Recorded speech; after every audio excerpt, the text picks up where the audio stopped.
99% of people are not willing to do what it takes to make their dreams come true.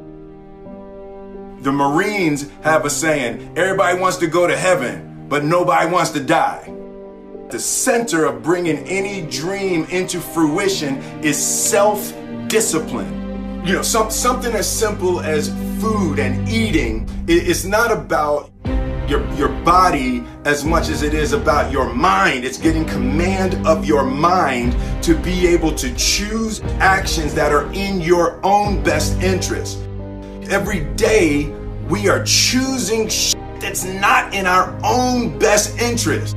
So if the world is attacking you and the world wants to fight you and the world's trying to hold you down, so you're gonna kick yourself in the balls? So you're gonna stop yourself from getting what you dream. And I think the word discipline has kind of gotten a bad name. We think about it in terms of punishment. I'm not talking about discipline in that way. I'm talking about discipline in the sense that you forego immediate pleasure for the exchange of long-term self-respect.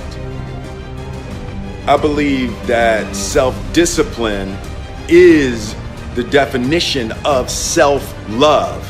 That when you say that you love yourself, that means that you have behavior towards yourself that is loving.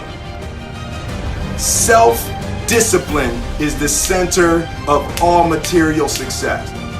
You cannot win the war against the world if you can't win the war against your own mind.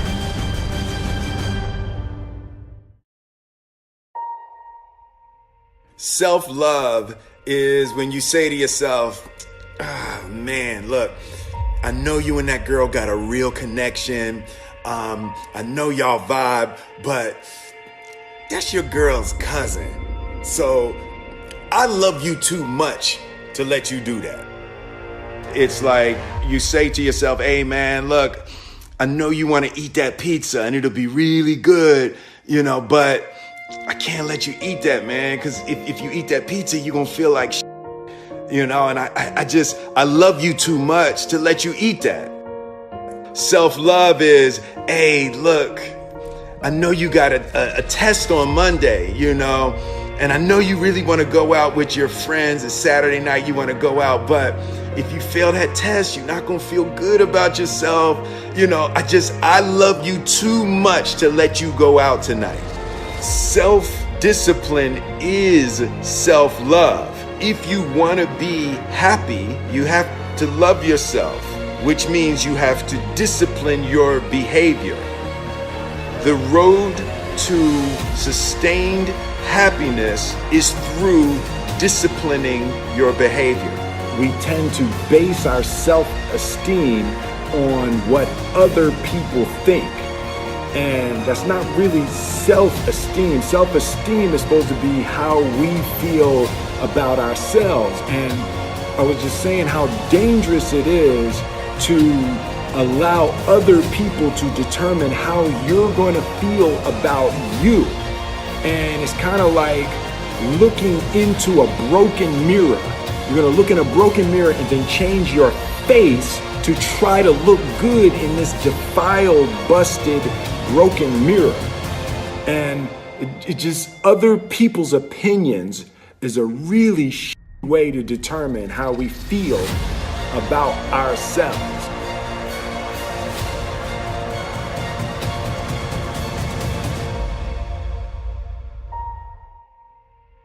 It don't matter whose fault it is that something is broken if it's your responsibility to fix it. For example, it's not somebody's fault if their father was an abusive alcoholic, but it's for damn sure their responsibility to figure out how they're going to deal with those traumas and try to make a life out of it. It's not your fault if your partner cheated and ruined your marriage, but it is for damn sure your responsibility to figure out how to take that pain and how to overcome that and build a happy life for yourself.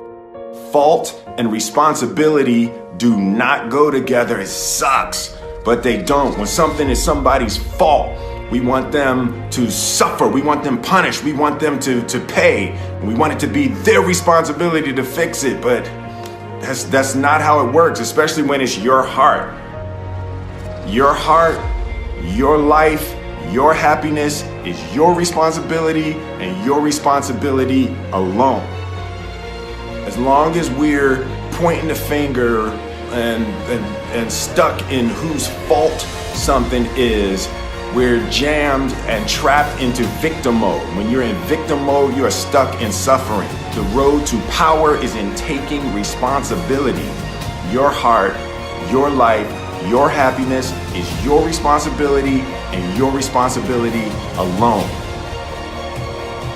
You can make a person smile, you can make a person feel good, you can make a person laugh, but whether or not a person is happy is deeply and totally and utterly out of your control.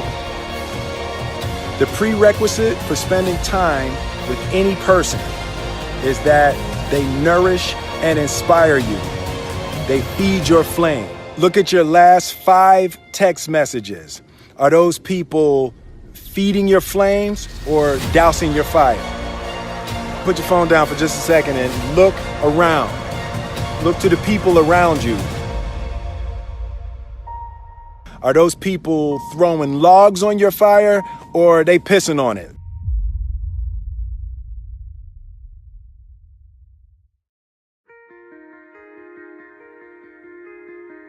I want my life, I want my work, my family, I want it to mean something. And it's like, if you are not making someone else's life better, then you're wasting your time.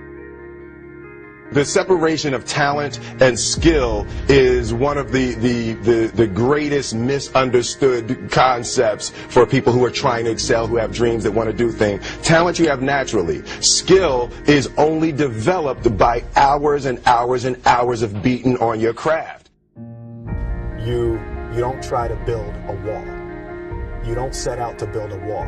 You don't say, I'm going to build the biggest, baddest, greatest wall that's ever been built. You don't start there. You say, I'm going to lay this brick as perfectly as a brick can be laid. There will not be one brick on the face of the earth that's going to be laid better than this brick that I'm going to lay in this next 10 minutes. And you do that every single day. And soon you have a wall. And soon you have a wall.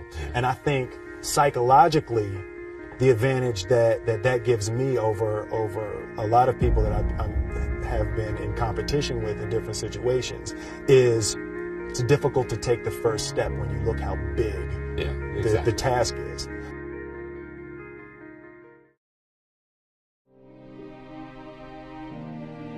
The definition of who I am is very clear to me, and it also redefines who I want to be, in that I know for a fact that I'm stronger than I thought I was. You know, you can't help but ask yourself the question, what would I do if I was in Muhammad Ali's shoes? I'm motivated by fear. I hate being scared to do something.